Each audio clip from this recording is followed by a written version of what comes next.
नमस्कार मेरे प्यारे दोस्तों, स्वागत है आप सभी का पर्यावरण पारिस्थितिकी की हमारी इस क्लास में, जिसमें हम जो भी महत्वपूर्ण तथ्य हैं उनका सुपरफास्ट रिवीजन करेंगे। सबसे पहली चीज, पर्यावरण तो आपको पता है। बस पर्यावरण से ये ध्यान रखना कि पर्यावरण में ना सभी चीज आता है जो आपके आसपास है। हम केवल सोचते हैं कि यार पेड़ पौधे पर्यावरण है, जानवर पर्यावरण है, मंदिर भी पर्यावरण है, कोई कब्र भी पर्यावरण है, जो भी आपके आसपास है, कोई मशीन भी पर्यावरण है। मतलब हमारे चारों तरफ जो भी वातावरण में है वो पर्यावरण है। दूसरी चीज ये ध्यान रखना, ईयर याद रखना, और बहुत मैं नहीं बोलूँगा। पर्यावरण संरक्षण अधिनियम 1986, मतलब ये कब आया है? 1986 में आया है। ये तो आपको पता होगा। दो घटक होते हैं, जैविक अजैविक। जो जिंदा है वो जैविक, जो जिंदा नहीं है वो अजैविक। एक चीज़ और, अगर आपके पास समय नहीं है तो ये पीडीएफ हम लोग टेलीग्राम ग्रुप में डाल देंगे, वहाँ से आप डाउनलोड करके पढ़ सकते हो। फिर पारिस्थितिकी शब्द का प्रथम प्रयोग 1866 में अर्नेस्ट हेकल ने किया। तो ये ध्यान रखिएगा, ईयर तो नहीं पूछेगा, नाम पूछ सकता है कि किसने किया, तो अर्नेस्ट हेकल ने। ऐसा सोचो कि हेकल हकला था, तो पारिस्थितिकी जो हकला के बोलता है वो नहीं बोलेगा ना, पापा पारिस्थितिकी, तो अर्नेस्ट हेकल। फिर एक ये पूछता है चिपको आंदोलन, तो ये 1970 के दशक में हुआ, उत्तराखंड में हुआ, और सुंदरलाल बहुगुणा, कई लोग थे, सुंदरलाल बहुगुणा थे, गौरा देवी थी, अलग अलग लोग थे, उनके नेतृत्व में हुआ। तो चिपको आंदोलन उत्तराखंड में हुआ 70 के दशक में। एक और आंदोलन है इसी के जैसा, एपिको आंदोलन, वो कर्नाटक में हुआ है। अगली चीज है पारिस्थितिकी तंत्र शब्द का प्रथम उपयोग। देखिए, पारिस्थितिकी शब्द जो है, पारिस्थितिकी केवल, उसका अर्नेस्ट हेकल ने किया, लेकिन ये जो तंत्र है, पूरा तंत्र जो होता है, उसका उपयोग किया 1932 में आर्थर टेंसले ने।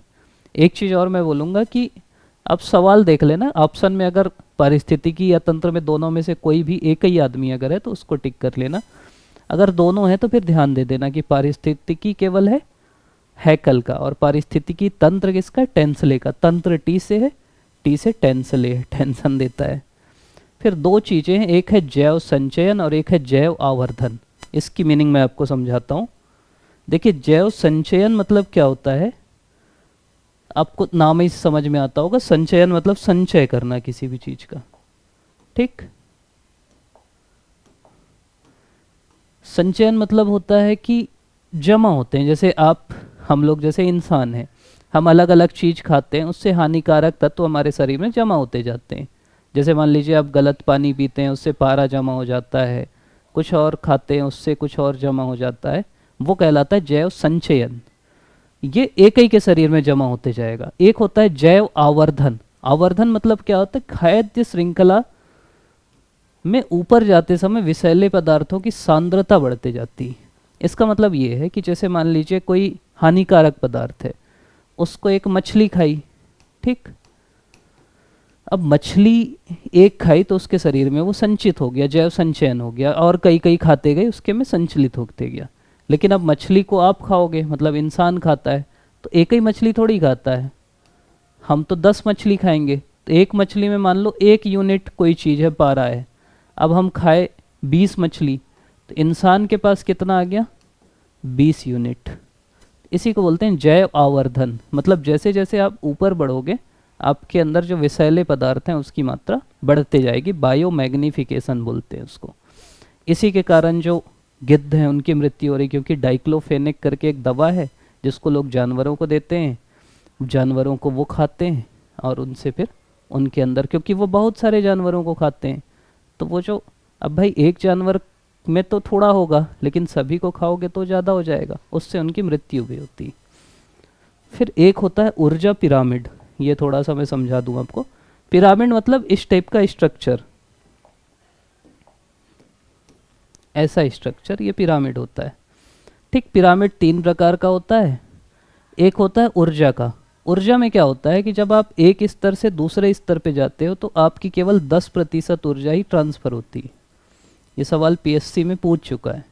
मतलब देखो, जो मेरे अंदर ऊर्जा है, बाकी चीज़ों में मैं यूज़ करूँगा, अलग अलग चीज़ों में करूँगा, श्वसन करूँगा, बाकी घूमूंगा फिरूँगा, वीडियो बनाऊँगा, तो मेरी 90% ऊर्जा उसमें ख़त्म हो जाएगी। अगले स्तर पे मेरी केवल 10% जाएगी।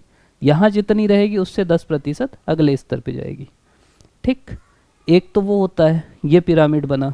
दूसरा पिरामिड बनता है संख्याओं का पिरामिड। संख्या मतलब होता है कि जनरली क्या होता है किसी भी इकोसिस्टम में, नीचे ज़्यादा संख्या होती है, फिर थोड़ा कम होती है। जैसे मान लीजिए कुछ भी, जैसे बकरी हैं तो बकरियों की संख्या ज़्यादा है। बकरी को कौन खाता है? बकरी को मान लो एक दो ही लेवल चल देते हैं, बकरी को शेर खाते हैं तो शेर की संख्या ज़्यादा है। तो ऐसा होता है, संख्या जनरली ऊपर जाते समय कम होती है, मतलब ये सीधा पिरामिड है। लेकिन कभी कभी ये भी होता है कि पिरामिड उल्टा भी बनता है। जैसे एक मान लो यहाँ पे पेड़ है, ठीक, अब पेड़ से बहुत सारी चिड़िया डिपेंडेंट हैं, तो पेड़ों की संख्या कम है, चिड़ियों की संख्या ज़्यादा है। तो जो ये पिरामिड होता है संख्या का पिरामिड, वो सीधा भी बनता है उल्टा भी बनता है। ठीक, और एक और पिरामिड बनता है जिसको बोलते हैं बायोमास का पिरामिड। तो बायोमास का पिरामिड भी सीधा भी बनता है और उल्टा भी बनता है। मतलब ये समझो कि केवल ऊर्जा का पिरामिड सीधा बनता है, बाकी दोनों पिरामिड सीधे भी बनते हैं उल्टे भी बनते हैं। ये भी आपसे पूछ सकता है कि यार पिरामिड कितने प्रकार के होते हैं, तो ये ध्यान रखना। ठीक, ऊर्जा, संख्या और बायोमास, जैव भार का। अगली चीज है पारिस्थितिकी नीशे।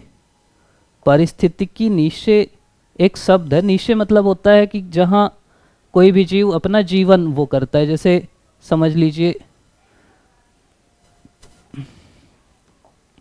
नीशे मतलब ये समझिए जहाँ कोई भी जीव अच्छे से रहता है। जैसे एक डाली में कोई चिड़िया रहती तो वो उसका नीशे। और इस अवधारणा को सबसे पहले दिया था जोसेफ ग्रीनेल ने, नाम ध्यान रखना और कुछ नहीं। बायोम मतलब होता है कि एक क्षेत्र जहाँ समान प्रकार की जलवायु होती, वनस्पति होती, जीव जंतु होते हैं। जैसे मरुस्थल एक बायोम हो गया, इस टाइप का, उसको बोलते हैं बायोम होना। अगली चीज है जैव विविधता के बारे में। ठीक, ये सब नहीं पूछेगा सीधा सीधा। एक ये गाया परिकल्पना पूछ सकता है, सीधा ही पूछेगा गाया हाइपोथेसिस किसने दिया, तो ये दिया जेम्स लवलॉक ने। ठीक, गाया परिकल्पना किसने दिया? जेम्स लवलॉक ने। मैं ज़्यादा इसलिए नहीं बता रहा हूँ, एक वीडियो हम लोग डाले हैं उसमें पूरा बताएं अच्छे से, तो वो आप देख लीजिएगा। अभी क्योंकि प्रीलिम्स है तो मैं जल्दी जल्दी बता रहा हूँ। अपघटक मतलब होता है जो अपघटन कर देते हैं, जो भी जैविक पदार्थ है उसको मिट्टी में वापस मिला देते हैं। जैव भू रासायनिक चक्र मतलब ऑक्सीजन चक्र, बाकी नाइट्रोजन चक्र, कार्बन चक्र, ये पूरा पोषक तत्वों का संचार होता है इससे। ठीक,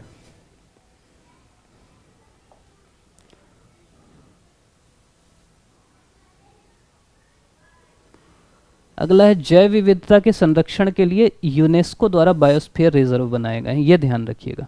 जैसे नेशनल पार्क हैं, आपके अभयारण्य हैं, ये हमारी सरकार बनाती है, लेकिन जो बायोस्फीयर रिजर्व हैं वो कौन बनाता है? यूनेस्को बनाता है। इसका एक कार्यक्रम है मैन एंड बायोस्फीयर, उसके तहत यूनेस्को बनाता है। ठीक, अब खाद्य श्रृंखला की बात करेंगे तो एक होती है फूड चेन जिसमें एक रेखी प्रक्रिया, एक होता है खाद्य जाल। उसका मतलब ये होता है जैसे एक फूड चेन होती है, फूड चेन मतलब सीधी सीधी, कि मान लीजिए कुछ भी एक जीव है, किसको मान लोगे आप? जैसे हिरण है, शेर है, ठीक, तो ये है सीधी सीधी फूड चेन। लेकिन अब हिरण को चीता भी खा रहा है, बाघ भी खा रहा है, तेंदुआ भी खा रहा है। अब ये हिरण के अलावा बाकी जीवों को भी खा रहे हैं, बारहसिंगा को भी खा रहे हैं, गाय को भी खा रहे हैं, बैल को भी खा रहे हैं। तो ये कम्प्लेक्स जो स्ट्रक्चर होता है जाल जैसा, उसको बोलते हैं फूड वेब। ठीक, खाद्य जाल। इसमें एक होता है उत्पादक। उत्पादक मतलब जो हरे पौधे होते हैं जो प्रकाश संश्लेषण से भोजन बनाते हैं। फिर होते हैं प्राथमिक उपभोक्ता जो हरे पौधों को खाते हैं, जैसे हिरण हो गया, गाय हो गया। फिर होते हैं द्वितीयक जो प्राथमिक को खाते हैं, जैसे सांप हो गया, मेंढक हो गया, जो प्राथमिक उपभोक्ताओं को खाते हैं। और तृतीयक मतलब शीर्ष सबसे ऊपर जो बैठे रहते हैं, जैसे बाघ हो गया, शेर हो गया, ये तृतीयक उपभोक्ता हैं। जैव संचयन, जैव आवर्धन अपन देख लिए। अगला है जैव विविधता। जैव विविधता, ये सवाल भी आ सकता है, फेवरेट सवाल है। जैव विविधता शब्द पहली बार 1985 में W.G. रोजेन ने इस्तेमाल किया। किसने किया सबसे पहले इस्तेमाल? रोजेन ने। इसको रोज से याद कर लो, गुलाब से, मेरे नाम से याद कर लो, मैं तो अपने ही नाम से, रोजेन को राजन भी बोल सकते हो, तो वो सबसे पहले रोजेन ने किया। इस शब्द का बायोलॉजिकल डाइवर्सिटी, ये तो बायोडाइवर्सिटी, बायोलॉजिकल रेमंड डेसमन ने किया। पीएससी इसी को पूछेगी जनरली, रोजेन को। फिर जैव विविधता के जनक कौन है? तो ये है एडवर्ड ओ विल्सन। विल्सन में क्या नाम आ रहा है? सन, ठीक। जनक मतलब पिता, पिता का सन। फिर 1992 में रियो सम्मेलन हुआ। ये सम्मेलन ध्यान रखना और ज़्यादा मत रखना। रियो सम्मेलन में कई चीज़ आया, जैसे रियो सम्मेलन में एजेंडा 21 आया। उसका मतलब है कि 21वीं सदी में क्या क्या हमारे एजेंडे होंगे। मतलब अगर आपको थोड़ा सम्मेलन वैसे आगे पढ़ेंगे हम लोग। एक सम्मेलन हुआ 1900, पहला सम्मेलन ये 72 में हुआ स्टॉकहोम में, ठीक। उसके बाद ये 92 में हुआ रियो सम्मेलन, और रियो सम्मेलन में एजेंडा 21 आया। मतलब 21वीं सदी में हम कैसे करेंगे, इसमें अलग अलग आया। जैसे एक आया UNCCD, United nation conference on combat desertification, एक क्लाइमेट चेंज के लिए आया। तो ऐसे अलग अलग चीज़ें आई 1992 वाले में। फिर 2002 में पृथ्वी सम्मेलन हुआ, फिर 12 में हुआ, फिर 15 में जो हुआ COP21 पेरिस वाला, वो इम्पोर्टेंट है। इसके अलावा एक क्योटो प्रोटोकॉल है। क्योटो प्रोटोकॉल 1997 में हुआ, जो जलवायु परिवर्तन से रिलेटेड है। और एक और है जिसका नाम है मॉन्ट्रियल प्रोटोकॉल। मॉन्ट्रियल में दूसरा अक्षर ओ है, तो ये ओजोन से रिलेटेड है। ये दो बहुत पूछता है, क्योटो और मॉन्ट्रियल, ठीक। तो क्योटो जलवायु परिवर्तन से, मॉन्ट्रियल ओजोन से रिलेटेड है। फिर जैव विविधता को हम 3 स्तरों में विभाजित कर सकते हैं। कौन कौन से स्तर हैं? पहला स्तर है आनुवांशिक विविधता। आनुवांशिक विविधता मतलब ऐसा समझो कि यार, सामान्य भाषा में समझो, ये इसी टाइप के सवाल आएंगे। अब जैसे पीएससी पूछ रहा है ना कि इनमें से कौन सा जैव विविधता का प्रकार नहीं है, आनुवांशिक, जाति, पारिस्थितिक, कुछ और दे देगा। आनुवांशिक मतलब जीन में, जेनेटिक हिंदी में पढ़ोगे तो। जैसे आम दशहरी है, चौसा है, लंगड़ा है, ये अलग अलग नाम है, ठीक, जीन अलग अलग है। दूसरा होता है जाति। जाति मतलब जाति अलग, आम, जामुन, अंगूर, ये जाति अलग अलग है, स्पीसीज अलग अलग है। और एक इकोसिस्टम। इकोसिस्टम मतलब मरुस्थल, पहाड़, समुद्र, ये डाइवर्सिटी। तो ये 3 प्रकार की डाइवर्सिटी होती है। मापते भी 3 टाइप से हैं, अल्फ़ा, बीटा और गामा। बस ये नाम ध्यान रखना कि ये 3 टाइप से नापते हैं। अल्फ़ा मतलब उसी में कितनी प्रजाति, बीटा मतलब 2 अलग में कितनी है, गामा मतलब टोटल कितनी है। फिर संरक्षण के भी 2 तरीके, एक है इन सीटू। इन सीटू मतलब प्राकृतिक आवास में ही, जहाँ वो रहते हैं, जैसे उद्यान है, अभयारण्य है, जैव मंडल रिजर्व है, जहाँ रहते हैं वहीं उनको संरक्षित करना, जंगल में ही शेर को संरक्षित करना। एक सीटू मतलब वहाँ कोई दिक्कत आ गई तो हम, जैसे चिड़ियाघर है या पेड़ को ला के बॉटनिकल गार्डन में लगे, वो एक सीटू अस्थानिक कंजर्वेशन है। फिर हानि तो आपको पता ही है, अलग अलग होती है, एक प्राकृतिक भी होती है, मानव जनित भी होती है। ये पूछ सकता है भारत में कितने जैव विविधता हॉटस्पॉट हैं, तो ये 4 हैं। एक है हिमालय, एक है इंडो बर्मा, ठीक, एक है पश्चिमी घाट, और चौथा है सुंडालैंड। सुंडालैंड जनरली ना निकोबार में है, ठीक। तो 4 हिमालय आपको पता है, इंडो बर्मा मतलब भारत और बर्मा का सीमा, पश्चिमी घाट मतलब ये, ठीक, और सुंडालैंड मतलब ये। जैव विविधता हॉटस्पॉट कैसे बनते हैं? कम से कम 1500 स्थानिक पौधों की प्रजातियां होनी चाहिए, और 70% प्राकृतिक वनस्पति वो खो चुका हो, तो उसको बोलते हैं हॉट स्पॉट। एक होप स्पॉट का भी कॉन्सेप्ट है। फिर ये अलग अलग IUCN रेड लिस्ट की श्रेणियाँ हैं। आपको केवल इतना जानना है कि एक IUCN रेड लिस्ट भी होती है, वो क्या बताती है कि कौन सा जीव खतरा है। मतलब उसमें अलग अलग चीज़ें होती हैं कि इसमें खतरा हो सकता है, उसमें फिर endangered, critically endangered, vulnerable, near threatened, least concern, ये सब होती हैं। ये ईयर ध्यान रखना, जैसे वन्य जीव संरक्षण अधिनियम कब आया, 1972 में आया। जैव विविधता अधिनियम कब आया, 2002 में आया। ठीक। जैव विविधता के लिए दो प्रोटोकॉल हैं, एक है कार्टेजेना और एक है नागोया। तो पहले कार्टेजेना फिर नागोया, पहले सी आता है फिर एन आता है। ठीक। कार्टेजेना क्या है, जेनेटिक मॉडिफाइड ऑर्गेनिज्म के बारे में है, और नागोया क्या है, जो लाभ साझा करते हैं उसके बारे में। बस जैव विविधता से रिलेटेड है, ये ध्यान रखना। और 11 से 20 को जैव विविधता दशक घोषित किया गया है। ये फैक्ट हैं, ये बेसिक ही हैं कि 8वां सबसे अधिक जैव विविधता वाला देश है 47, ये मेंस में यूज़ होते हैं, ये देख लेना। विश्व में टोटल 36 हॉट स्पॉट हैं, जिसमें से 4 भारत में है। और IUCN रेड लिस्ट मतलब होता है ऐसी लिस्ट जिसमें जिनको संकट है, जैसे मान लो ये सब हैं, एशियाई शेर है, बंगाल टाइगर है, डॉल्फिन है, हिमालय क्वेल है, इनको संकट है, इनको उसमें लिस्टिंग करते हैं। फिर अगर संगठन की बात करें, एक IUCN है, यही प्रकाशित करता है, 1948 में स्थापित हुआ। एक साइट्स है, साइट्स क्या है, लुप्तप्राय जीवों के व्यापार को नियंत्रित करने के लिए 73 में बना। ठीक। एक हम लोग पढ़े हैं कि नहीं, ये ध्यान रखना, ये पूछ सकता है कई लाइन में। रामसर कन्वेंशन किससे रिलेटेड है? रामसर एक शहर है ईरान में, और ये ना वेटलैंड से रिलेटेड है। वेटलैंड मतलब आर्द्र भूमि, छत्तीसगढ़ में एक भी नहीं है, इस अलग अलग इलाके को ही आर्द्र भूमि डिक्लेयर करता है, इसी से रिलेटेड है रामसर कन्वेंशन। फिर WWF 61 में स्थापित हुआ। UNEP 1972 में हुआ, संयुक्त राष्ट्र का कार्यक्रम है ये। भारत के देखें तो भारत में कुल 106 राष्ट्रीय उद्यान हैं और 564 वन्यजीव अभ्यारण्य हैं। ठीक। इतने ही है ना करेंट में, हम जब लिख रहे थे तब इतने ही थे। कभी कभी क्या होता है ना, how many national parks and wild life sanctuaries in India, 106 national park हैं, 573 दिखा रहा है यार गूगल में। मतलब ये संख्या इसकी तो नहीं पूछेगा, ये 573 दिखा रहा है, ये देख लेना। इसीलिए मेरे को ध्यान आया कि यार कुछ तो है, मतलब latest national park in India. 2 national park latest हुए हैं, एक का नाम है रायमोना, ठीक, रायमोना नेशनल पार्क, और दूसरे का नाम है देहिंग पटकाई,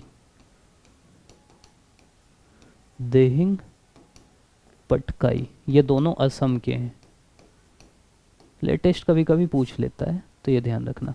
भारत का पहला राष्ट्रीय उद्यान है Jim Corbett national park, 1936 Uttarakhand में। सबसे बड़ा अगर आपसे बोलेगा तो हेमिस नेशनल पार्क लद्दाख में है। सबसे छोटा डिब्रू साइखोवा, ठीक, असम में है। पहला वन्यजीव अभ्यारण्य, ये भी गूगल से ही मिला है, मुडुमलाई तमिलनाडु में है। पहला जैवमंडल biosphere reserve Nilgiri biosphere reserve है। भारत में 18 जैवमंडल रिजर्व हैं, जिसमें 12 जो हैं यूनेस्को के वर्ल्ड नेटवर्क में शामिल हैं। एक दो और जो, how many tiger reserves in India, tiger reserve अभी 57 है। ये क्योंकि अभी न्यूज़ में था ना, आप करंट में पढ़े भी होंगे, latest tiger reserve in India.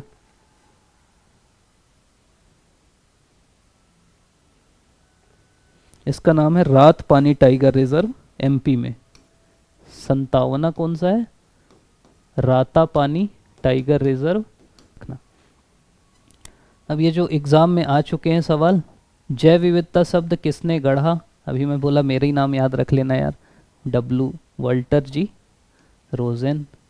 जैव विविधता का जनक एडवर्ड O. विल्सन। सर्वाधिक जैव विविधता पश्चिमी घाट। संयुक्त राष्ट्र संघ ने 11 से 20 को जैव विविधता दशक। IUCN रेड लिस्ट किसके संरक्षण से संबंधित है? यह है जैव विविधता और संकटग्रस्त प्रजातियों से संबंधित है। अगली चीज़ है पर्यावरण प्रदूषण। ये सब तो आपको पता ही है कि प्रदूषण मतलब होता है अवांछनीय भौतिक, सामाजिक, रासायनिक कोई भी चीज़ करते हैं। पर्यावरण दिवस कब मनाया जाता है? 5 जून को विश्व पर्यावरण दिवस मनाया जाता है। ठीक, और पर्यावरण संरक्षण है, सीओपी होता है। अलग अलग अलग अलग प्रकार के प्रदूषण होते हैं, इनसे आपको कोई दिक्कत है नहीं। जैसे कार्बन मोनोऑक्साइड अपूर्ण दहन से निकलता है। क्या होता है पता है, जैसे एक 8वीं 9वीं में पढ़े थे हम लोग कि वो आप रात को सो रहे तो लकड़ी जला के नहीं सोना चाहिए। क्यों नहीं सोना चाहिए? क्योंकि उससे अपूर्ण दहन होता है, उससे कार्बन मोनोऑक्साइड निकलती है, वो हीमोग्लोबिन से मिलके जनरली ऑक्सीजन ऑक्सी हीमोग्लोबिन बनाती है, कार्बोक्सी हीमोग्लोबिन बनाती है, और उससे फिर दिक्कत होती है। फिर सल्फर डाइऑक्साइड कोयला ये वो से बनती है, नाइट्रोजन ऑक्साइड वाहन उत्सर्जन, पीएम 2.5 और 10 धूल धुआं से, ओजोन भी वायुमंडल रासायनिक अभिक्रिया से। एक है ग्रेट स्मोग ऑफ लंदन, ये लंदन में हुआ था। ठीक। ग्रीन हाउस गैस क्या है? CO2, CH4, N2O, CFC। ये एक मॉन्ट्रियल प्रोटोकॉल में बताया ना, ओजोन परत के लिए मॉन्ट्रियल प्रोटोकॉल। फिर जल प्रदूषण, ये यूट्रोफिकेशन है, सुपोषण बोलते हैं। इसका मतलब ये होता है कि जैसे आप खेत में अपन यूरिया डालते हैं, अब यूरिया पानी से मिलके तालाब में जाता है, तालाब में पोषक तत्व होते हैं तो खूब ज़्यादा वहाँ झाड़ी झंखाड़ उग जाते हैं, उससे वो ऑक्सीजन ले लेते हैं, तो जो जीव हैं उनको ऑक्सीजन कम मिलती है, वो मर जाते हैं, उसी को बोलते हैं यूट्रोफिकेशन। ठीक। फिर वो जल सड़ने लगता है। फिर मिनी माता बीमारी है, मिनी माता डिजीज। मिनी माता डिजीज किससे होती? मरकरी से। ठीक। किससे होती मिनी माता बीमारी? मरकरी से होती। तो ये आपको ध्यान रखना है, मिनी माता मरकरी। हाँ, मैं ये बोल रहा था कि अलग अलग जो प्रदूषक होते हैं ना, उनसे कौन कौन सी बीमारी होती है। जैसे आर्सेनिक से होती ब्लैक फुट। अब इसको आप कैसे याद रख सकते हो? आर्सेनिक से सैनिक बनाओ, इसको स्क्रीनशॉट तो ले ही लो यार, ये नोट्स में हम लोग शायद नहीं डाल पाए, इससे एक आध सवाल आ सकता है। आर्सेनिक से सैनिक बनाओ। सैनिक का उतने मेहनती होते हैं, उतना श्रम करते हैं उन लोग हमारे भारत माँ के लिए, कि उनका पैर भी काला पड़ जाता है कभी कभी, तो ब्लैक फुट। ठीक, सैनिक ब्लैक फुट। अगली चीज़ है सीडी, मतलब कैडमियम है ये, कैडमियम इटाई इटाई। ठीक, कैडमियम इटाई इटाई मतलब इथाई इथाई, इदाई इदाई बोलते हैं ना हम लोग, तो उससे ध्यान रखो कि कैडमियम इडाई इदाई। पारा, अभी हम देखे पारा से मिनी माता। ठीक, जो माता होती हैं उनका पारा हमेशा चढ़े रहता है। ठीक। नाइट्रेट वैसे माता लोग का नहीं चढ़ता, लेकिन सोच सकते हो, या दुर्गा माता। फिर नाइट्रेट, नाइट्रेट से होता है ब्लू बेबी सिंड्रोम। ठीक, नाइट्रेट से होता है ब्लू बेबी सिंड्रोम। फ्लोराइड तो नाम ही समझ में आ रहा है, फ्लोरोसिस या फ्लोसिस। और कोयला से न्यूमानोकोसिस। ये शुरू की ये 4 ध्यान रखना, ये पकड़ सकता। आर्सेनिक, कैडमियम इटाइटाई, पारा मिनी माता, नाइट्रेट, ब्लू बेबी सिंड्रोम। एक दो दुर्घटना जो पूछती है, एक भोपाल में हुई थी जो 3 दिसंबर 1984 को, मिसाइल आइसोसाइनाइट गैस जो है वो लीक हो गई थी, वो पता रहना चाहिए आपको। फिर एक चेरनोबिल दुर्घटना हुई थी, परमाणु संयंत्र में हुई थी ये परमाणु संयंत्र की दुर्घटना 86 रूस में। 3 माइल आइलैंड USA में है, वहाँ परमाणु संयंत्र में आग लग गई थी, और एक परमाणु जो बम विस्फोट किया था अमेरिका जापान के ऊपर 6 अगस्त को हिरोशिमा और 9 अगस्त को नागासाकी के ऊपर, वो आपको पता रहना चाहिए। डेट आपको ध्यान है ना कि ये 2 डेट हैं, हिरोशिमा और नागासाकी। ठीक, तो वो ध्यान रखिएगा। और क्या देखना है हमको? फिर ये प्रदूषण तो आपको पता है, ये तकनीक होती है। जैसे एक तकनीक है बायो रिमेडिएशन, इससे मिट्टी की सफाई की जाती है। ठीक। फिर रेडियोधर्मी प्रदूषण, ये देखिए चेरनोबिल। एक ये फुकुशिमा भी ध्यान रखिएगा, फुकुशिमा भी न्यूक्लियर दुर्घटना पे हुआ 2011 में। ठीक। रेडान गैस जो है घर में जो रेडियो एक्टिव पॉल्यूशन है उसका स्रोत है, कैंसर ये सब मेन इनमें होता है। थर्मल मतलब गर्म पानी को आप डाल दिए तो थर्मल है। ई अपशिष्ट मतलब ये ध्यान रखिएगा, ई वेस्ट मैनेजमेंट रूल भारत में 2016 में आया। फिर अलग अलग उपाय हैं सबके लिए, जैसे नमामि गंगे योजना 2014 में शुरू हुई, गंगा नदी की सफाई के लिए नमामि गंगे योजना। किसी बुक में ना 16 भी दिया है, वो परियोजना है, लेकिन अगर एक ईयर पूछे तो आप ध्यान रखिएगा मोदी जी है तो 14 में चालू हुई। स्वच्छ भारत अभियान भी 14 में चालू हुआ। अमेजन जो रेन फॉरेस्ट है, अमेजन के वर्षावन, उसको पृथ्वी के फेफड़े बोलते हैं, वन्य जीव संरक्षण अधिनियम 72 में आया। और अधिनियम की अगर हम बात करें, देखिए एक तो 72 में वन्य जीव संरक्षण अधिनियम आया, यह अधिनियम आपको ध्यान रखना है। 72 में क्या आया? वन्य जीव संरक्षण अधिनियम, वन्य जीव संरक्षण। फिर 74 में क्या आया? 74 ना, सबसे ज़रूरी हमारे लिए क्या है? सबसे ज़रूरी हमारे लिए जल। 74 में जल प्रदूषण के लिए अधिनियम आया। उसके बाद फिर 1980 में फॉरेस्ट के लिए आया। 1981 में वायु प्रदूषण के लिए आया। तो ये ध्यान रखना, ये ईयर पूछता है कभी। 74 जल प्रदूषण, 80 वन के लिए आया, फॉरेस्ट के लिए, ठीक, फॉरेस्ट कंजर्वेशन एक्ट। 81 में वायु प्रदूषण के लिए आया। फिर इन्वायरमेंट प्रोटेक्शन हम पहले ही पढ़े थे, 1986 पर्यावरण प्रदूषण। और एक आया, ये भी पढ़े हम लोग, 2002 में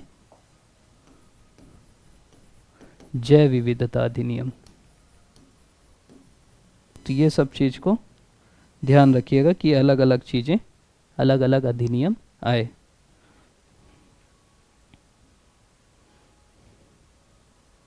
एनजीटी एक्ट भी पूछ सकता है, आगे पढ़ेंगे भी हम लोग। एनजीटी एक्ट आया 2010 में। एनजीटी एक्ट कब आया? 2010 में आया, ये भी आपको याद रहना चाहिए।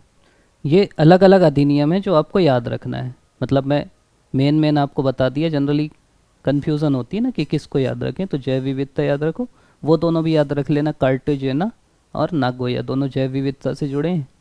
एनजीटी एक्ट हो गया और ये अधिनियम, ठीक।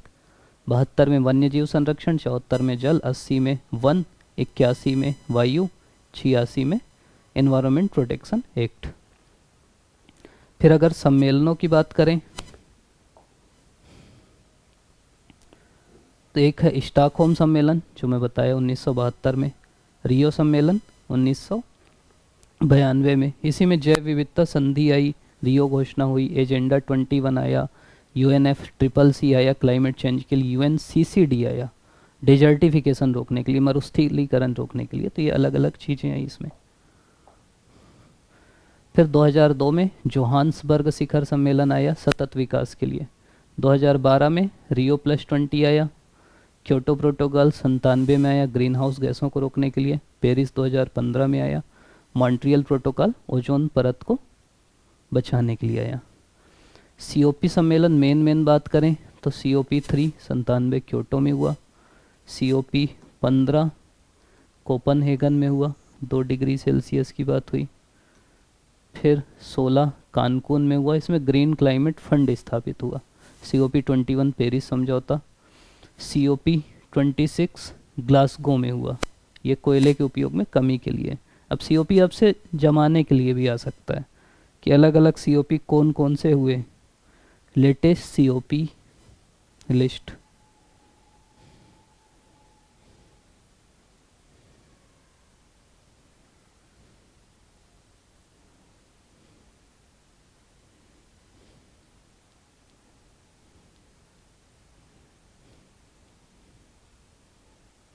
मैं इसलिए रिस्क नहीं ले रहा हूँ, बिल्कुल सही हो कि भाई दिक्कत मत हो।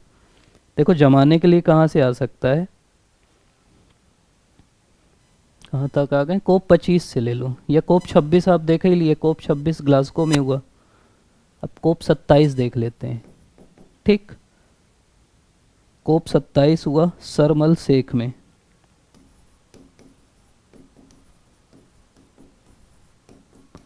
ठीक। फिर COP 28 हुआ दुबई में। ये जमाने के लिए पूछ सकता है। फिर COP 29 हुआ बाकू, अजरबैजान। और COP30 जो है ये कहाँ होना है, तो ये ब्राज़ील में होना है, बेलम ब्राज़ील। ठीक, तो ये ध्यान रखिएगा।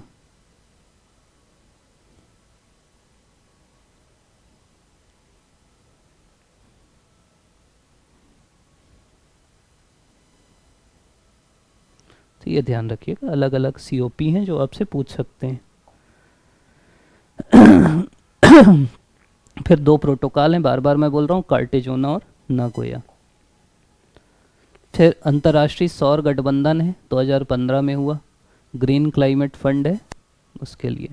ओजोन परत आपको पता होगा, बेसिक चीज़ की एक परत है। ओजोन ना दोनों जगह होती है, अगर आपको थोड़ा सा मैं बताऊं, जैसे ये पृथ्वी है, तो ये जो समताप मंडल है यहाँ पे ओजोन गैस होती है, तो ये इसकी परत है। ऐसा नहीं कि ओजोन गैस है वो रोक रही, ओजोन जो पतली भी हो रही है, छेद हो रहा है, ऐसा नहीं कि छेद हो गया है, ओजोन की परत पतली हो गई तो ऊपर से जो अल्ट्रा वायलेट किरणें हैं वो नीचे आ जाती हैं, तो ये अल्ट्रा वायलेट रेस को रोकती है, इसलिए अच्छी है हमारे लिए। लेकिन कुछ ओजोन ना क्षोभ मंडल में भी पाई जाती है, और ये प्रदूषक है, इसी से फॉग होता है। मतलब ओजोन जो क्षोभ मंडल में है वो हमारे लिए नुकसानदेह है, और ओजोन जो यहाँ है वो हमारे लिए फायदेमंद है, ये ध्यान रखिएगा। ओजोन के लिए 2 सम्मेलन हुए, वेना सम्मेलन और मॉन्ट्रियल प्रोटोकॉल। ठीक, फिर ये किगाली संशोधन हुआ, HFC को नियंत्रित करने के लिए योजना आई। संयुक्त राष्ट्र पर्यावरण सभा का 4था सत्र कहाँ आयोजित हुआ, ये पूछा है पहले इसलिए मैं बोला, केनिया में हुआ। 2015 का सम्मेलन कहाँ हुआ, पेरिस में हुआ। मॉन्ट्रियल प्रोटोकॉल किससे रिलेटेड है, ओजोन को से रिलेटेड है। अब अपन आ जाते हैं जलवायु परिवर्तन में। जलवायु परिवर्तन मतलब क्या होता है, पृथ्वी की जलवायु में परिवर्तन होना, पृथ्वी का गर्म होना, उसी को ग्रीन हाउस इफेक्ट बोलते हैं। इससे क्या हो रहा है, वैश्विक तापमान में वृद्धि हो रही, गर्मी और गर्म हो रहा है, ठंडी और ठंडी हो रही, बर्फ़ पिघल रही, अलग अलग चीज़ें हो रही। ठीक, इससे हमेशा नुकसान नहीं है, जैसे मान लो बर्फ़ पिघलेगी तो नुकसान थोड़ी है यार, मतलब समुद्र बढ़ेगा तो जो वहाँ है उनको नुकसान है, लेकिन जो बर्फीले इलाके हैं वो खाली होंगे, वहाँ हो सकता है नीचे सोना चांदी हो, तो फ़ायदा भी है। तो केवल नुकसान नहीं है, लेकिन नुकसान ज़्यादा है। इससे पृथ्वी का औसत तापमान बढ़ रहा है, अलग अलग गैसें हैं, जैसे CO2 है, मीथेन है, नाइट्रस ऑक्साइड है, क्लोरोफ्लोरोकार्बन है, ये सब ग्रीन हाउस गैसें हैं जो आपको पता रहना चाहिए। फिर ओजोन परत हम लोग देख ही लिए, मेन क्लोरोफ्लोरोकार्बन है। महासागरीय अम्लीकरण, महासागरीय अम्लीकरण मतलब CO2 जो अवशोषित होती है उससे महासागर में अम्लीकरण बढ़ता है, वो आपको पता रहना चाहिए। ग्रीन हाउस में एक चीज़ और होती है जिसको बोलते हैं global warming potential. Global warming potential मतलब क्या होता है कि जैसे कार्बन डाइऑक्साइड का हम ये मानते हैं कि उसकी क्षमता 1 है, तो जैसे अगर कार्बन डाइऑक्साइड 1 मान लो इसकी क्षमता है कि एक कोई, जैसे अलग अलग होता है ना, जैसे मान लीजिए आपके पास आपको बोले कौन ज़्यादा आपको जला सकता है, तो मोमबत्ती थोड़ा सा आपको गर्म कर सकती, आप आग लगा दिए वो थोड़ा और ज़्यादा, सिलेंडर फोड़ दोगे और ज़्यादा, घर चला दोगे और ज़्यादा गर्म होगी। तो कार्बन डाइऑक्साइड मान लो एक ही अमाउंट की कार्बन डाइऑक्साइड 1 यूनिट प्रदूषण करती है, 1 यूनिट गर्म करती है, तो फिर उससे थोड़ा सा ज़्यादा किसकी क्षमता है, उसका है नाइट्रस ऑक्साइड। ठीक, उससे थोड़ा ज़्यादा किसकी है, सॉरी, कार्बन डाइऑक्साइड के बाद अगली जो है उसका है मीथेन। और ये सब ग्रीन हाउस गैसें हैं, तो ये भी पूछ सकता है कौन सी ग्रीन हाउस गैसें हैं। उसके बाद है नाइट्रस ऑक्साइड। ये ना अलग अलग जगह अलग अलग रहता है, इसलिए मैं बता रहा हूँ कि भाई जो लेटेस्ट डाटा है ये करीब, कार्बन डाइऑक्साइड अगर 1 है तो ये करीब 27 है। ठीक, नाइट्रस ऑक्साइड करीब 273 है, एग्जैक्ट बता देता हूँ। अब क्लोरोफ्लोरोकार्बन कई प्रकार की है, तो क्लोरोफ्लोरोकार्बन करीब 8,500 मानते हैं, 85-100 के आसपास रेंज है। फिर हाइड्रोफ्लोरोकार्बन है, इसकी रेंज करीब 12,000 तक जाती है। और फिर SF6 है,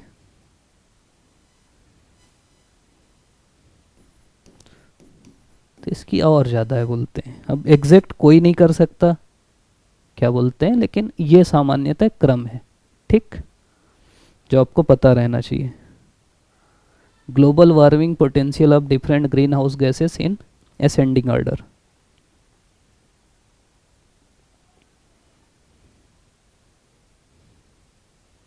तो ये यही दिखा रहा है, तो आपको यही मानना पड़ेगा। मैं तुरंत इसलिए बता रहा हूँ कि यार इन्वायरमेंट क्या है ना, कि थोड़ा फैक्चुअल चीज़ है। हम जो पढ़े, मान लो कोई फैक्ट इधर उधर हो गया, इसकी करीब 23,000 बताते हैं, ठीक। ये इसलिए भी है कि आप कहीं और कुछ भी पढ़ोगे तो मैं इसलिए सामने दिखा के बता रहा हूँ। तो ये 6 गैसें हैं जो ग्रीन हाउस गैसें हैं, ये भी ध्यान रखिएगा। Carbon dioxide, methane, nitrous oxide, chlorofluorocarbon, hydrofluorocarbon, sulphur, hexa fluoride, ठीक।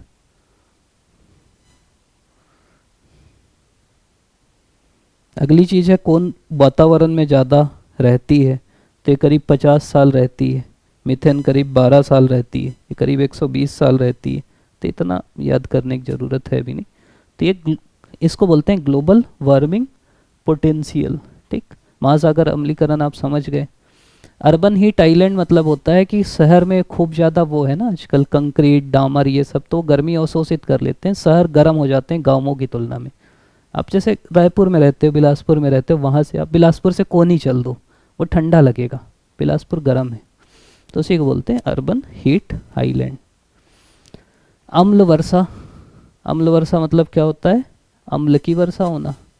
ये थोड़ा सा समझ लो, ये पूछता है क्योंकि, तो सीधा से समझो, 2 गैसें हैं, सल्फर डाइऑक्साइड और नाइट्रोजन डाइऑक्साइड।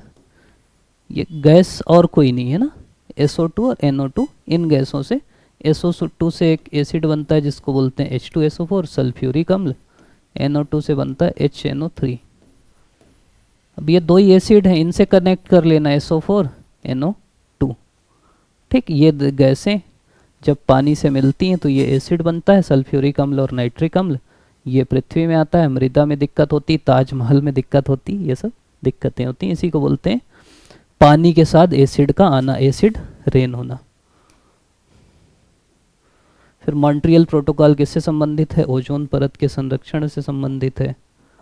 वैश्विक तापन के लिए मुख्य गैस कौन सी, कार्बन, मतलब भले इसकी क्षमता ज़्यादा नहीं है, एक ही है, बाकी इससे बहुत ज़्यादा, लेकिन मात्रा इसकी ज़्यादा है, ठीक। अम्लीय वर्षा किन गैसों से होती है, sulphur dioxide, nitrogen, nitrous oxide. Green house गैसों में किसका योगदान अधिक है, तो योगदान CO2, CH4, N2O, क्लोरोफ्लोरोकार्बन। करने वाली ये ज़्यादा है, मतलब ऐसा समझो कि कार्बन डाइऑक्साइड बहुत है ना, चारों तरफ है, SF6 बहुत कम है। लेकिन SF6 अगर ग्रीन हाउस गैस मतलब कार्बन डाइऑक्साइड एक जितना काम करती, जितना SF6 एक SF6 जितना काम करती, उतना 24,000 कार्बन डाइऑक्साइड मिल के करती। इसलिए कार्बन डाइऑक्साइड कोई थोड़ी आपको बोलता है कि सांस लेना छोड़ दो, लेकिन आपको बोलते हैं क्लोरोफ्लोरोकार्बन यूज़ मत करो यार, यही कारण है। फिर ये व्यक्तित्व तो हैं, कुछ आ सकते हैं, जनरली नहीं आता, लेकिन अब हम लोग को लगा कि यार नाम तो कम से कम जान ही लो, धोखे से आ ही गए तो क्या कर लोगे। एक है सालूमर्दा थिमक्का, ये एक बरगद का पेड़ लगाने वाली, इसलिए इनको वृक्ष माता की उपाधि मिली। ये मतलब मत याद करना, बहुत मत करना, मैं बार बार बोल रहा हूँ। सुगाथा कुमारी साइलेंट वैली के लिए है। सुनीता नारायण पर्यावरणविद है, डाउन टू अर्थ पत्रिका का संपादन करती हैं। अल गोर IPCC, इनको जलवायु परिवर्तन के लिए पुरस्कार मिला। जिसको याद करना मैं खुद बता दूंगा, ये जैसे सलीम अली ध्यान रख लेना, क्योंकि सब याद भी नहीं कर सकते, मेरे को पता है। बुक ऑफ इंडियन बर्ड्स और भारत के पक्षी विज्ञान के जनक हैं। सुंदरलाल बहुगुणा चिपको आंदोलन में प्रमुख हैं, ठीक। पांडुराम हेगड़े एपिको आंदोलन करे, जो दक्षिण भारत में पर्यावरण संरक्षण के लिए कार्य करते हैं। स्वामीनाथन भारत में हरित क्रांति के जनक हैं, ठीक। चंडी प्रसाद भट्ट, ये भी चिपको आंदोलन के हैं। बाबा आमटे, ये पर्यावरण संरक्षण के हैं। मेघा पाटेकर नर्मदा बचाओ आंदोलन की हैं। Anil Agarwal Down to Earth पत्रिका वाले हैं। राजेंद्र सिंह, ध्यान रखना, जल पुरुष के नाम से प्रसिद्ध हैं, वाटर प्राइज इनको मिला था, राजेंद्र सिंह जल पुरुष। अब ये दिवस पूछते ही है यार, एक आध पूछ सकता है। तो ये तो महीने के हिसाब से याद कर लेना। अभी अभी निकला है विश्व आर्द्र भूमि दिवस, इसीलिए रामसर इम्पॉर्टेंट है, इसी के लिए जो कन्वेंशन होता है और इसी की याद में आर्द्र भूमि दिवस मनाया जाता है, रामसर कन्वेंशन आर्द्र भूमि के लिए। 3 मार्च वन्य जीव दिवस। कुछ गलती हो ना कमेंट में लिख देना, और जैसे आप लोग वीडियो देखते हो ना कमेंट देख लिया करो, धोखे से कुछ रहता है तो मैं कमेंट में पिन कर देता हूँ, क्योंकि इतना चीज़ बताओ तो एक आध तो यार मानवीय भूल क्षमा किया करो। 21 मार्च वन दिवस है, 22 मार्च जल दिवस है, फिर 22 अप्रैल पृथ्वी दिवस है, 22 मई जैव विविधता। 22 हम लोग याद रखते थे, ठीक। मार्च में जल, जल से पृथ्वी, पृथ्वी में जैव विविधता, ठीक। जल पृथ्वी जैव विविधता। 5 जून तो सबको याद होगा पर्यावरण। 8 जून महासागर। 11 जुलाई को क्या है, जनसंख्या दिवस है, विश्व जनसंख्या दिवस। 16 सितंबर याद रखना, कभी पूछ सकता है 16 सितंबर, ये है ओजोन परत संरक्षण दिवस। 22 सितंबर कार मुक्त दिवस, ये तो नहीं पूछेगा। 4 अक्टूबर पशु दिवस, ये भी नहीं पूछेगा। युद्ध मृदा दिवस पूछ सकता है, ठीक।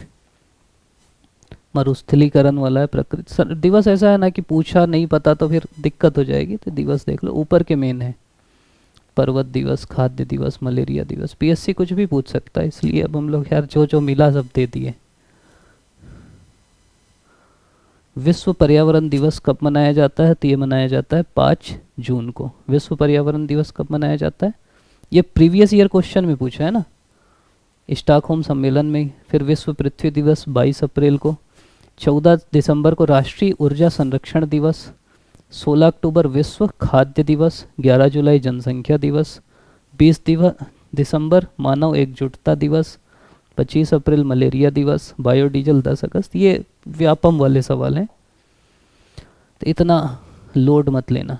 ये भी पीएससी कभी नहीं पूछा, बस मैं लिख दिया यार धोखे से, कभी पूछ ले, ठीक।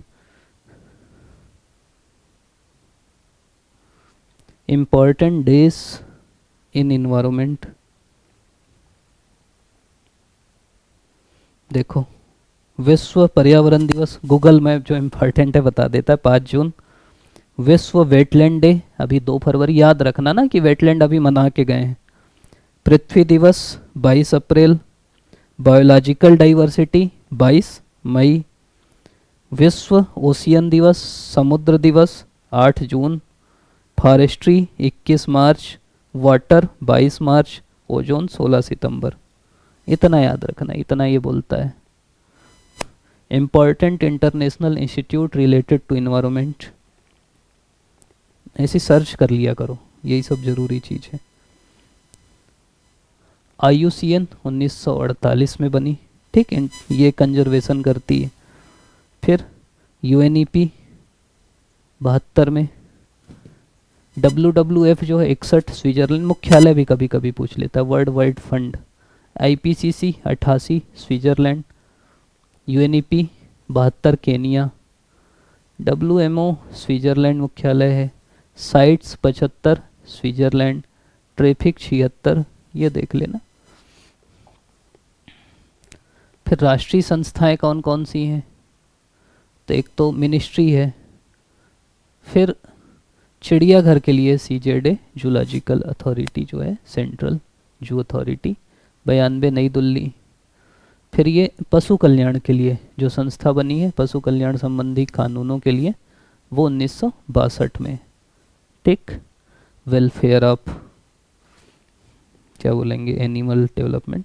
Important national institution for environment.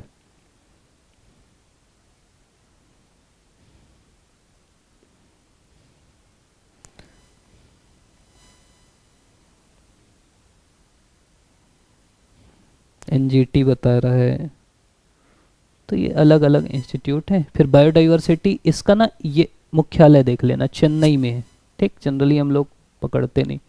पशु के लिए जो है, वाइल्ड लाइफ के लिए animal welfare board of India 62 Haryana में है। Wild life crime control bureau 2007 में है। National green tribunal 2010 Delhi. National board of wild life 2003। फिर ये जेनेटिक इंजीनियरिंग के लिए है, CPCB central pollution control bureau 74 में। ठीक, शुरू में ये जल प्रदूषण 74 में आया, तो इससे ये संस्था बनी। फिर वायु आया, तो वायु के लिए भी ये काम करती है। बाघ के लिए NTCA बनी 2005 में। Wild life institute of India Dehradun इसका मुख्यालय, ये भी पूछा है एक आध बार, मेरे को याद आ रहा है, देहरादून है ना, वन्य जीव संरक्षण के लिए। Zoological survey of India 1916 Calcutta में, समय राजधानी यही थी। बॉटनिकल सर्वे ये पहले बना, कलकत्ता में ये भी है। FSI देहरादून में वन सर्वेक्षण के लिए। गंगा काउंसिल 2011 में। नीरी कहाँ स्थित है, तो नीरी नागपुर में है। IBWL का फुल फॉर्म क्या है, तो Indian board of wild life. फिर ये अलग अलग ना पुरस्कार हैं, पुरस्कार इतना ध्यान मत दो, इतनी दिक्कत नहीं है पुरस्कार की। ठीक, गोल्डन पीकॉक और ये वो। कानून ये देख लो यार, यही मैं शुरू में आपको बोल रहा था। एक वन्य जीव संरक्षण अधिनियम 1972, ईयर देख लो, बहुत मत जाओ। जल 74, इसी से CPCB बना, सेंट्रल पॉल्यूशन कंट्रोल बोर्ड। वायु 81, पर्यावरण संरक्षण अधिनियम 86, वन संरक्षण 80, ओजोन के लिए 2000 में आया, ये इतना जरूरी नहीं है। प्लास्टिक अपशिष्ट प्रबंधन 2016, NGT अधिनियम नेशनल ग्रीन ट्रिब्यूनल 2010, जैव विविधता 2002। सवाल जैसे जैव विविधता अधिनियम कब पारित हुआ, 2002 में। वन्यजीव संरक्षण अधिनियम उद्देश्य क्या है, वही वन्यजीव का संरक्षण करना। पर्यावरण संरक्षण अधिनियम नवंबर 86। NGT कब स्थापना हुई, 2010 में। फिर है बायोस्फीयर रिजर्वर, जो महत्वपूर्ण है। तो देखो ये ना ऐसे सवाल हैं कि यार मतलब इतने कोई याद कर भी नहीं सकता, मैं बस थोड़ा थोड़ा बता देता हूँ यार, जो मेन है आपको याद रहेगा, सुन लो कहीं। जैसे अरुणाचल है, वहाँ मौलिंग है, दिबांग है। ठीक, असम में काजीरंगा है, मानस है। मध्य प्रदेश आप सुने होगे, सतपुड़ा, पचमढ़ी सब हैं मतलब। फिर गुजरात में कच्छ का रण है, यहाँ जंगली गद्दा मिलता है। केरल में अगस्त मलाई है। सिक्किम में कंचनजंगा है। सिमलीपाल उड़ीसा में है। पश्चिम बंगाल में सुंदरवन है। तमिलनाडु में मन्नार की खाड़ी है। नौक्रेक कहाँ है, नौक्रेक कहाँ है, मेघालय में है। जिम कॉर्बेट भारत का पहला राष्ट्रीय उद्यान है बाघ संरक्षण के लिए। काजीरंगा असम में है, एक सींग वाला गैंडा। सुंदरवन मैंग्रोव वन है, बंगाल में है। गिर राष्ट्रीय उद्यान गिर गुजरात में है। एशियाई शेर का एकमात्र आवास यही है। पेरियार कहाँ है, केरल में है, एशियाई हाथियों के लिए। हेमिस कहाँ है, लद्दाख में है, सबसे बड़ा हिम तेंदुए के लिए। नामदाफा अरुणाचल प्रदेश में है, नामदाफा वो रहता है यहाँ। साइलेंट वैली ये आपके पश्चिमी घाट केरल में है। कान्हा मध्य प्रदेश में है, बारासिंगा के लिए प्रसिद्ध है। बांधवगढ़ बाघ देखने लोग जाते हैं। भारत का सबसे पुराना राष्ट्रीय उद्यान क्या है, जिम कॉर्बेट राष्ट्रीय उद्यान। सबसे अधिक बाघ कहाँ पाए जाते हैं, बांधवगढ़ में, ये उस समय था। यूनेस्को की MAB सूची में नौक्रेक जो है किस राज्य में है, तो मेघालय में है। पहला जैव विविधता संरक्षित क्षेत्र क्या था, जिम कॉर्बेट था। कौन सा मेगा डाइवर्सिटी देश नहीं है, तो भारत, ब्राज़ील, मलेशिया, फिलीपींस, ये सभी मेगा डाइवर्सिटी देश हैं। तो ये हमारा PDF है जिसमें इन्वायरमेंट से जुड़े जितने भी महत्वपूर्ण तथ्य हैं उनकी हम लोग चर्चा करने का प्रयास किए। जो अभी तक देख रहे हैं उनके लिए कुछ बोनस फैक्ट भी अपन पढ़ा देते हैं। जैसे MC मेहता को बोलते हैं ग्रीन एवेंजर ऑफ इंडिया। इन्होंने बहुत सारे ऐसे केस किए जिससे पर्यावरण के लिए, पर्यावरण संरक्षण के लिए बहुत अच्छे काम हुए। शांत घाटी आंदोलन पश्चिमी घाट में जनरली हुआ, वो साइलेंट वैली बोलते हैं, उसकी सुरक्षा के लिए। नवधान्य आंदोलन, उससे जुड़ी है वंदना शिवा, अच्छा नाम अच्छे से, वंदना शिवा। ठीक, गिद्ध मैं आपको बताया था, डाइक्लोफेनेक जो पेन रिलीफ दवा होती है, उसके कारण गिद्धों की संख्या में कमी आ रही, इसके कारण फिर डाइक्लोफेनेक पे भी बैन कर दिया गया है। प्रोजेक्ट टाइगर 1973 चालू हुआ। प्रोजेक्ट एलिफेंट 1992 में चालू हुआ। प्रोजेक्ट गैंडा जो है वो 1987 में चालू हुआ। मतलब प्रोजेक्ट टाइगर,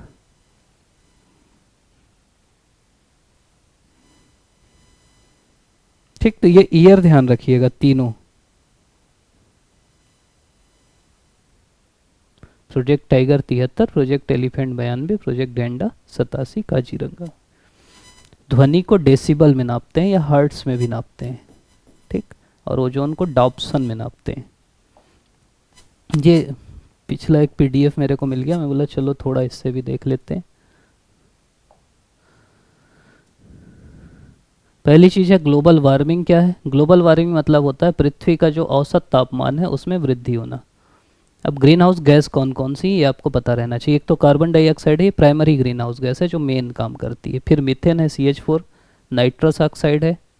फिर फ्लोरिनेटेड गैस है। फ्लोरिनेटेड में कौन कौन सी? Hydrofluorocarbon, fluorocarbon, SF6, HFC, PFC, SF6। और वाटर वेपर भी ग्रीन हाउस गैस है और बिगेस्ट कंट्रीब्यूटर है ये, जल वाष्प जो होते हैं ना ये। तो ये ध्यान रखना, कई और एक्स्ट्रा कुछ आ जाएगा तो वो नहीं है, इतना ही है, ये ध्यान रखना। CO2, CH4, N2O, HFC, PFC, SF6, water vapour. ये मैं आपको बता ही दिया, ठीक। सबसे ज़्यादा ये देख लेना, इलेक्ट्रिसिटी, एग्रीकल्चर, इंडस्ट्री। जैसे मीथेन खेती से निकलती है, ये कन्वेंशन है। पहला Stockholm convention, UN conference on human environment, इसी से UNEP का गठन हुआ, ठीक। ये इसीलिए इसको मैं भूल गया था, मैं बोला यार उसी से पढ़ा था। 1987 में ब्रूटालैंड रिपोर्ट आई जो सतत विकास की बात करती है, ठीक। एक और बुक लिखे थे रेचल कार्सन करके व्यक्ति हैं, वो साइलेंट स्प्रिंग लिखे थे। वो बोले यार पहले गौरैया आती थी स्प्रिंग सीजन में, अब स्प्रिंग में ना गौरैया की आवाज़ नहीं आती, तो एक बुक लिखे। फिर रियो डी जेनेरियो सम्मेलन हुआ जिसको बोलते हैं UN conference on environment and development. नाम ध्यान रखना, UN conference on human environment, मानव और पर्यावरण, ठीक। ये हुआ पर्यावरण और विकास। अब विकास की बात होने लगी तो अब बोले यार बीच का रास्ता, जो विकास भी हो पर्यावरण भी ठीक हो, सतत विकास की बात हो। इसमें एजेंडा 21 आया, फॉरेस्ट प्रिंसिपल आए और रियो डिक्लेरेशन आई। देखो एक एजेंडा 21 है, एजेंडा 21 है 21वीं सदी के लिए, ठीक, 21वीं सदी के लिए। इसी में लिखा आ रहा है यार, ये इसका मन नहीं है लिखने का, लिख लो भैया,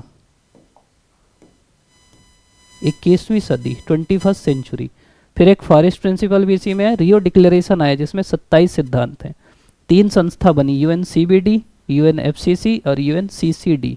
CBD मतलब बायोलॉजिकल डाइवर्सिटी, जैव विविधता के लिए, क्लाइमेट चेंज के लिए और मरुस्थलीकरण रोकने के लिए। 2000 में मिलेनियल डेवलपमेंट गोल आए, ठीक। 2000 में क्या है? Millennial development goal. और 2015 में आए सतत विकास लक्ष्य। ये 15 साल के थे 8, और सतत विकास लक्ष्य कितने? 17। उनमें 169 सब टारगेट हैं। 2002 Johannesburg world summit on sustainable development. 2012 रियो +20। 2015 में 17 सतत विकास लक्ष्य है, SDG है। फिर रामसर कन्वेंशन में बार बार बोल रहा हूँ वेटलैंड के लिए, ओजोन के लिए 2 आई, एक वीना कन्वेंशन और एक मॉन्ट्रियल प्रोटोकॉल। UNFCCC ना ये और आपसे पूछ लिया तो ध्यान रखना। कोप 3 हुआ क्योटो में, कोप 8 हुआ नई दिल्ली में, मतलब एक कोप दिल्ली में भी हुआ है। कोप 21 पेरिस, 24 कोटाविस, 25 मैड्रिड, 26 ग्लासगो, 27 शर्म शेख, 28 दुबई। आगे का हम पढ़ ही लिए हैं। किगाली अमेंडमेंट हुआ, मॉन्ट्रियल प्रोटोकॉल में बदलाव हुआ, ठीक। मिनीमाता कन्वेंशन किससे रिलेटेड है? मरकरी से है। रॉटरडैम क्या है? जो हाजार्डस केमिकल है ना, खतरनाक केमिकल, उनके लिए, ठीक। पहले से इन्फॉर्मेशन दे दो। बेसेल किसके लिए? ट्रांस बाउंड्री खतरनाक आप वेस्ट करते हो, हम जाके पाकिस्तान में फेंक देंगे, उसके लिए। कार्टिजना और नागोया जैव विविधता के लिए है। स्टॉकहोम है POP के लिए, परसिस्टेंट ऑर्गेनिक पॉल्यूटेंट के लिए।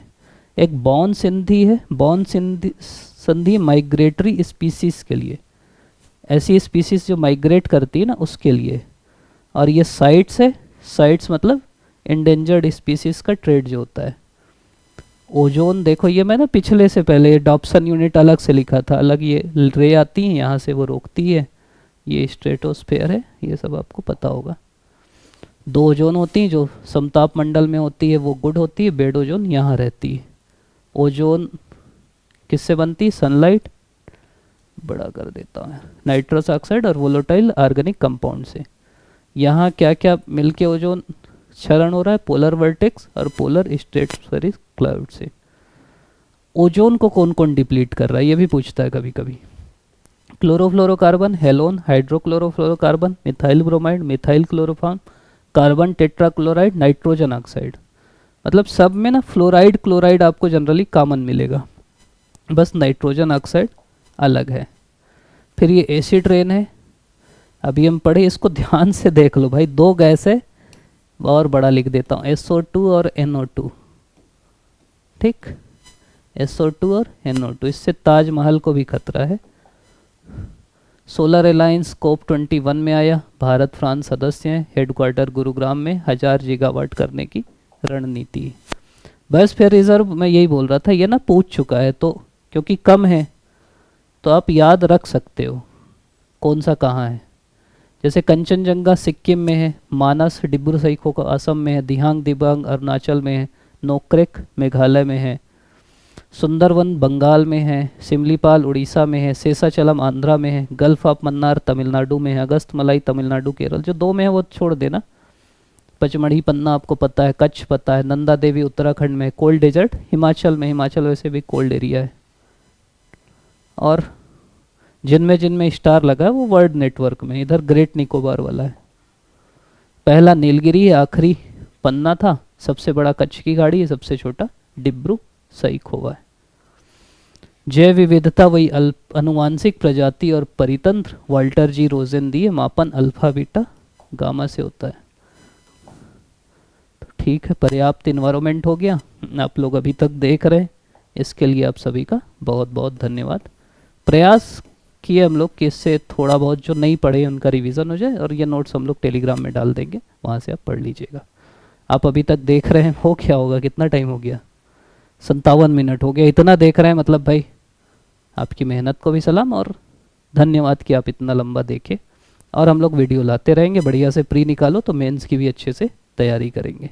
और कोई भी डिमांड हो, कुछ और हो तो बिल्कुल कमेंट करिएगा।